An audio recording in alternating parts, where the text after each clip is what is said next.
Nuevamente, el republicano Kevin McCarthy no logró conseguir los votos necesarios para ser elegido como presidente de la Cámara de Representantes en Estados Unidos, pese a los pedidos de apoyo por parte del expresidente Donald Trump. Entre tanto, el presidente Joe Biden calificó de vergonzosa la falta de consenso entre los conservadores. Con un discurso enfocado en mejorar la educación y en hacer frente a los reclamos por la crisis económica y de sanidad, el primer ministro británico Rishi Sunak expuso las prioridades de su gobierno para el año 2023. Un discurso con el que también buscó unidad en el Reino Unido. Tenemos reporte desde Londres. La OMS indicó que las cifras reportadas por China sobre el número de contagios de COVID-19 no representan la situación real. Por su parte, Beijing calificó de discriminatorias las restricciones impuestas por cerca de una decena de países a los viajeros procedentes del país asiático. Muy buenas tardes, bienvenidos a esta edición de Noticias de France 24. Soy Santiago López González. Vamos a comenzar en Estados Unidos porque en este país continúa el bloqueo en la Cámara de Representantes tras una nueva derrota del republicano Kevin McCarthy en la más reciente ronda de votaciones. Todo esto para elegir al presidente de la Cámara Baja del Congreso. La derrota de McCarthy deja en evidencia las divisiones al interior del Partido Republicano, motivo por el que el expresidente Donald Trump pidió a sus copartidarios apoyar a McCarthy. El ala más radical del partido no lo considera suficientemente fuerte para presidir la Cámara. Entre tanto, el presidente Joe Biden calificó de vergonzosa la falta de consenso entre los conservadores. Estas fueron sus palabras. Con respecto a la pelea por el portavoz, ese no es mi problema. Solo creo que es un poco vergonzoso que se esté tomando tanto tiempo y la forma en que lo están haciendo entre ellos. Y el resto del mundo está mirando si podemos actuar juntos. Pero en lo que estoy enfocado es en hacer las cosas. Y lo que voy a hacer hoy en Kentucky y Ohio es hacer las cosas. El primer ministro británico Rishi Sunak presentó a través de un discurso las prioridades para su gobierno para el año 2023.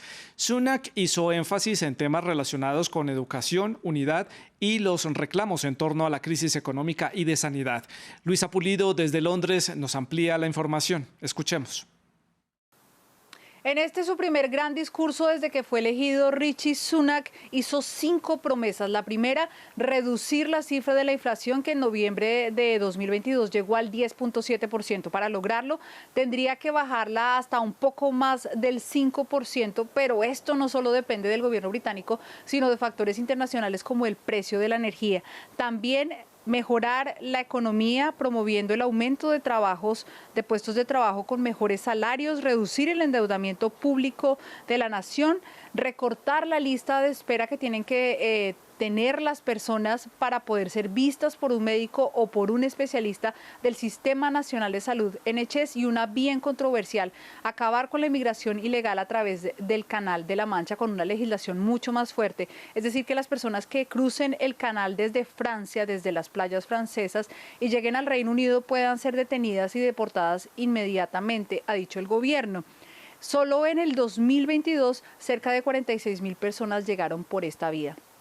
Aunque Rishi Sunak ha puesto sobre la mesa las que son las 5 prioridades de su gobierno, lo cierto es que vive un momento de debilidad política su gobierno, porque todos los días el país está enfrentando huelgas de diferentes sectores públicos que da la sensación de una huelga generalizada, de una huelga general y sobre todo de un primer ministro desconectado de la realidad del país. El presidente ruso Vladimir Putin ordenó el despliegue de la fragata Almirante Gorshkov, equipada con misiles hipersónicos Zircon. El buque de guerra ha sido desplegado por primera vez para un largo viaje que lo llevará a aguas del Océano Atlántico, del Mar Mediterráneo y del Mar Índico. La entrada en servicio de este navío coincide con la puesta en marcha también de una campaña militar centrada en contrarrestar las amenazas de Rusia y mantener la estabilidad regional.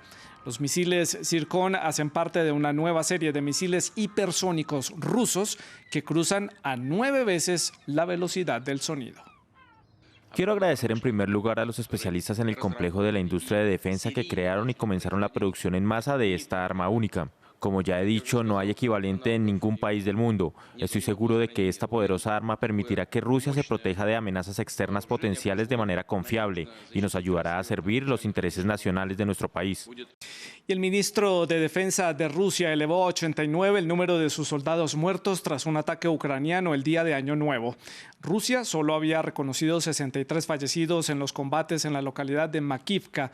Moscú culpó al uso ilegal de teléfonos móviles por parte de los soldados de la incursión, diciendo que permitió a los ucranianos determinar las coordenadas precisas de su ubicación. En una rara conmemoración pública de los soldados muertos en la guerra, cientos de personas se reunieron en Samara, en el occidente de Rusia. Muchos de los soldados que fueron alcanzados por misiles ucranianos el día de Año Nuevo eran de la ciudad. No podemos quebrarnos y el dolor nos une, se los aseguro. Aplastaremos juntos al enemigo. Rusia aseguró que el número de soldados que perdieron la vida en Makivka era mayor a los 63 que habían reportado el martes. En la inspección de los escombros de las construcciones de hormigón armado, el número de nuestros camaradas muertos llegó a 89. Actualmente una comisión investiga las circunstancias del ataque, pero ya está claro que la causa principal fue el encendido y uso masivo por parte del personal de teléfonos móviles dentro del alcance de las armas enemigas en contra de la prohibición.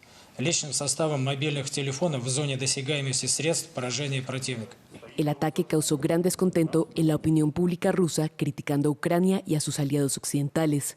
También blogueros, corresponsales de guerra e incluso legisladores han expresado su enfado con el mando militar por la debacle de Makivka. Andrei Medvedev, vicepresidente del Parlamento, manifestó su descontento por Telegram. Es peligroso y criminal considerar al enemigo como un tonto que no ve nada durante el 10º mes de la guerra. Poner tropas en cualquier lugar de los edificios en lugar de ponerlas en refugios es una ayuda directa al enemigo. A pesar del aumento del número de fallecidos por parte de Rusia, este no se acerca al reportado por Ucrania. Las autoridades del país aseguraron que fueron 400 los muertos y 300 los heridos. Y China volvió a calificar como prácticas discriminatorias las medidas anti-COVID impuestas por varios países a los viajeros procedentes de ese país asiático. Japón fue uno de los últimos en sumarse, junto a Estados Unidos, Francia, el Reino Unido y también la República de Corea. Estos gobiernos temen un rebrote del virus en sus territorios ante la ola de contagios de COVID-19 que está viviendo China. La OMS dice que las cifras reportadas por Beijing no representan la situación real. Andrés Mesa Muñoz tiene los detalles en su informe. China arremete nuevamente contra los países que han impuesto medidas anti-COVID a viajeros procedentes del gigante asiático. Para Beijing se trata de una politización sobre el tema del virus. China siempre cree que las medidas de prevención de pandemias tomadas por todos los países deben ser científicas y apropiadas y no deben usarse como una oportunidad para involucrarse en manipulación política, prácticas discriminatorias o afectar los intercambios y la cooperación normales entre las personas. Cada vez son más los países que les exigen, por ejemplo, pruebas negativas de COVID-19. En China, la eliminación de las estrictas restricciones destinadas a frenar el virus han desatado un aumento en el número de contagios. Para Europa se trata de una preocupación legítima en palabras del gobierno francés y por ello buscan blindarse. Ningún país quiere ver un brote en su territorio, no después de todos los esfuerzos y sacrificios realizados en los últimos 3 años. Beijing se enfrenta a críticas por el reporte de sus cifras. La Organización Mundial de la Salud dice que los números actuales en China no reflejan la situación real, particularmente en términos de muertes. Desde el cambio de política, las autoridades solo han reportado al menos 5 fallecimientos diarios, mientras expertos internacionales predicen que solo este año se pueden registrar más de 1 millón. El país se prepara para que una nueva ola del virus golpee las zonas rurales, ya que millones de personas se alistan para viajar a sus ciudades de origen para recibir el Año Nuevo chino este 22 de enero. Es todo en las noticias de France 24. Recuerde que a la hora en punto hacemos una actualización de los hechos más destacados en América Latina y el mundo. Más información y ampliación de otros temas en france24.com y en las redes sociales. Siga con nosotros. Buenas tardes.